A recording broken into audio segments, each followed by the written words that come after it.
Hello there, everyone. Ash and Flash here, and welcome on into my spoiler review for Superman 2025. Easily the most important film that we have probably ever reviewed here on the channel, because of just the importance of the success of this movie leading into other movies and shows, and of course how that relates to Lego. So if you don't know how these videos work, we go non-spoilers, then spoilers with different topics, and then Lego talk.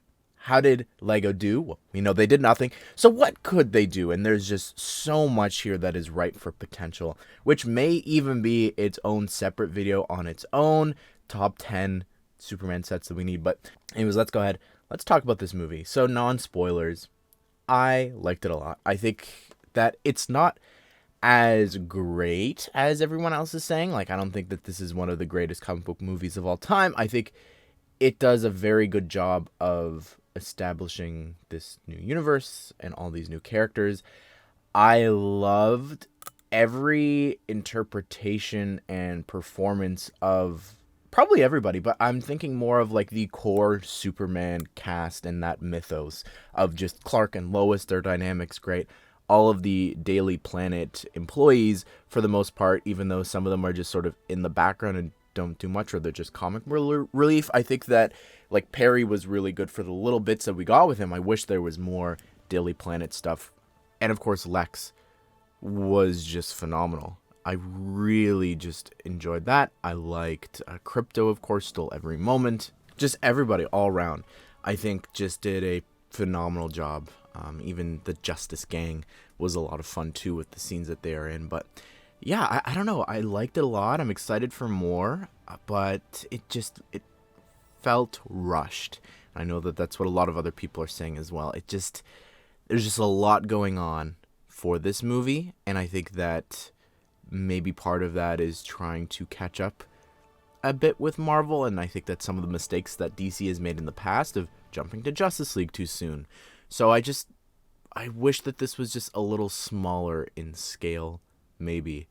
But then again, I don't know like what I would want them to remove, because yeah, I don't know. Let's just jump into spoilers here. So spoilers, I thought we'll just address the controversy up at the top. The one thing I had spoiled, even though I muted all these terms for Superman, was that Bradley Cooper was playing Jor-El, and that the message that he sent was for him to enslave Earth and take as many wives as he can.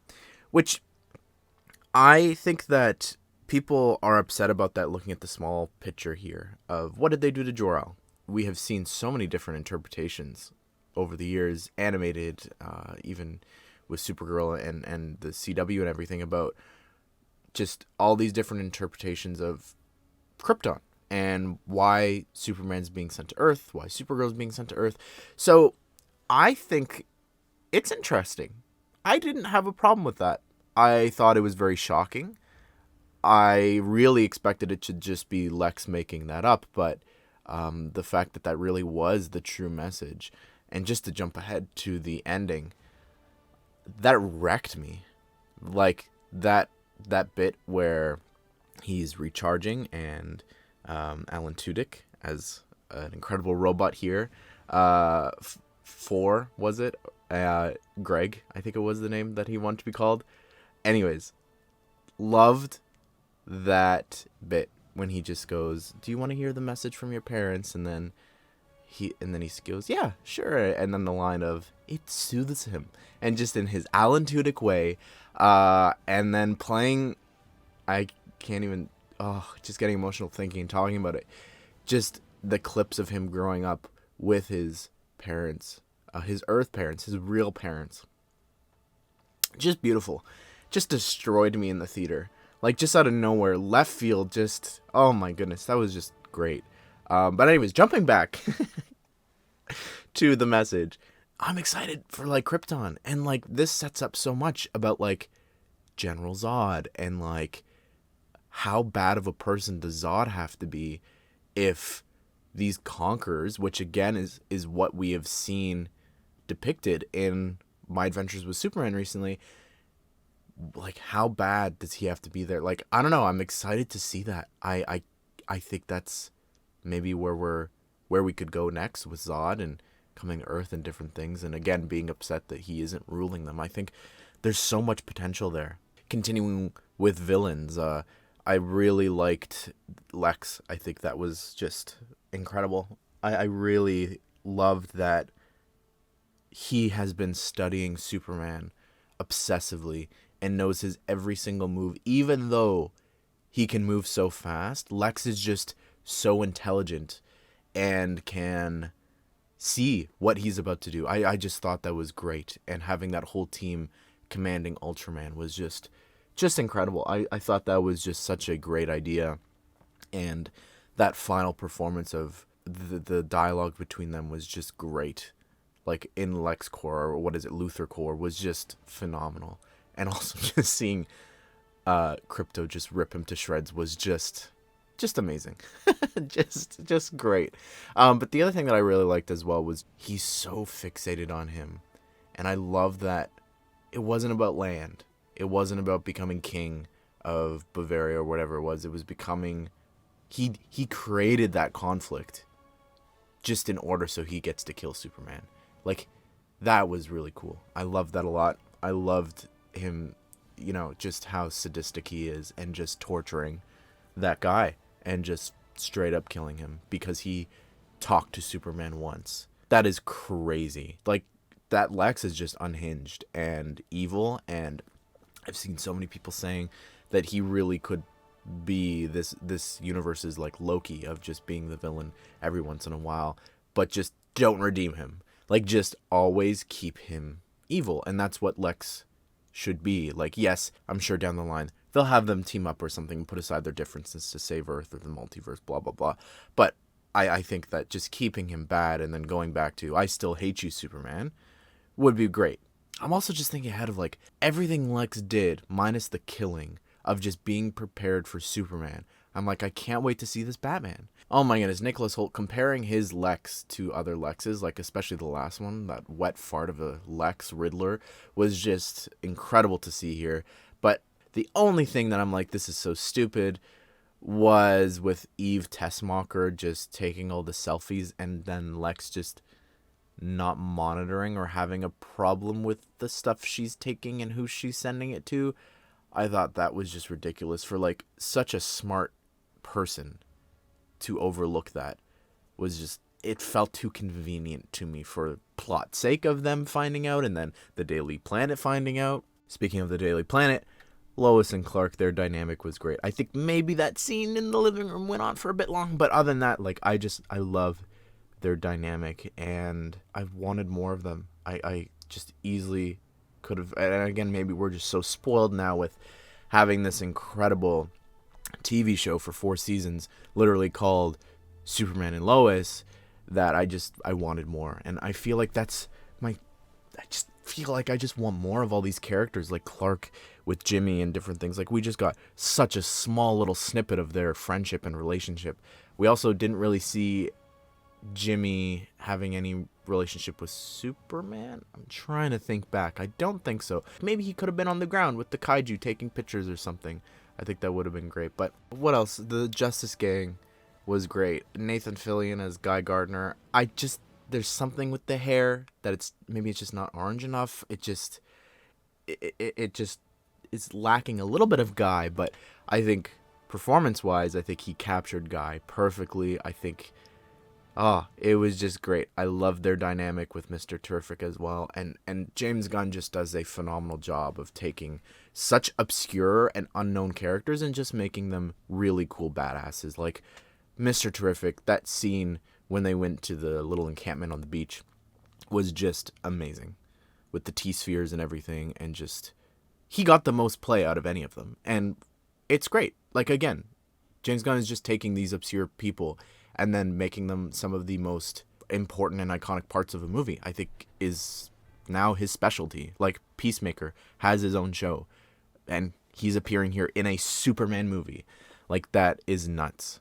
Hawkgirl, I feel like she didn't do much. Maybe could have done more, aside from the one scene in, like, the Capitol or whatever, and then dropping the president.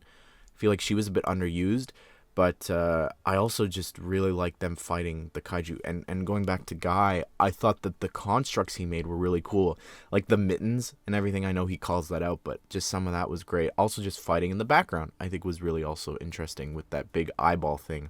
And now we know why Superman was sitting there not helping. I just, the context of that and how angry people got over that, it's just fascinating that now we know.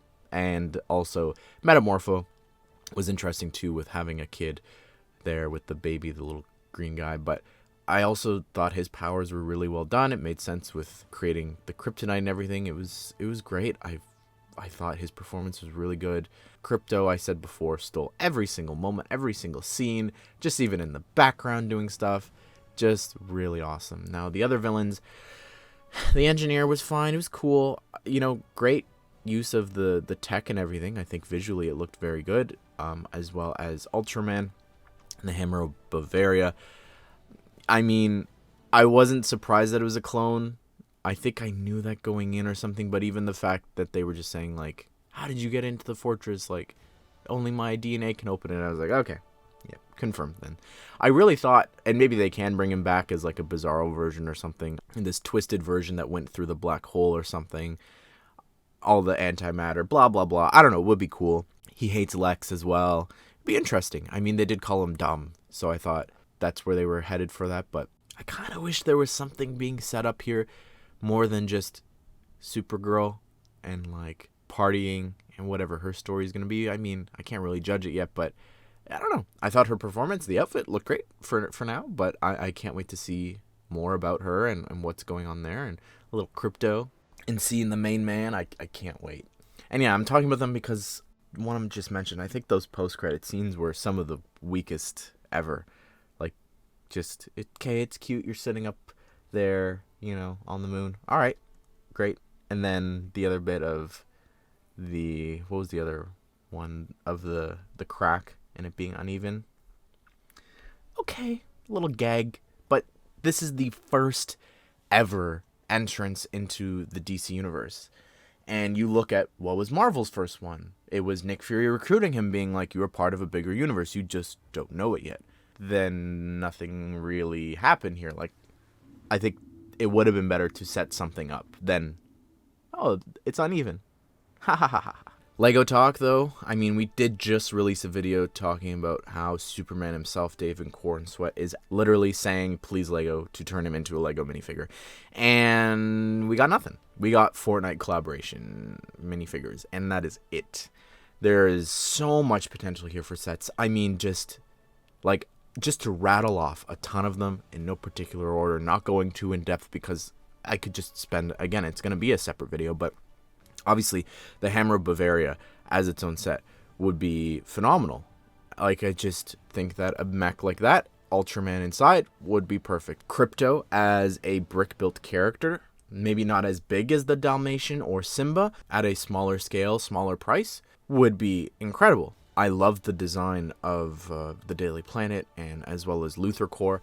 If they just want to continue doing the streets, I think that they could do smaller versions of both those locations. Also, just speaking of Lex Corps, or I keep calling it that, but Luthor Corps, with the middle part of that where the bridge connects and it drops into a ship, I think that could be its own set. I think obviously the giant T-sphere, the T-ship, would be phenomenal. We need the Hall of Justice. We need the giant kaiju would be a really cool set too. The prisons. Like, there is so much potential here for sets, and there's just nothing on shelves. Like, I truly believe, and I didn't even mention the fortress, I truly believe that this could go down as one of superheroes' biggest missed opportunities. The film is doing so well so far, and it's tracking, projecting to be great. I just am sad that one of the most beloved and recognized superheroes has a mech on shelves right now. But anyways, everyone, what do you think of the movie? Are you excited for the future of DC? Are you hoping there's Lego sets? Comment it all down below. But I hope you guys did enjoy the video. Hope you all have a great day. We'll see you all in the next one.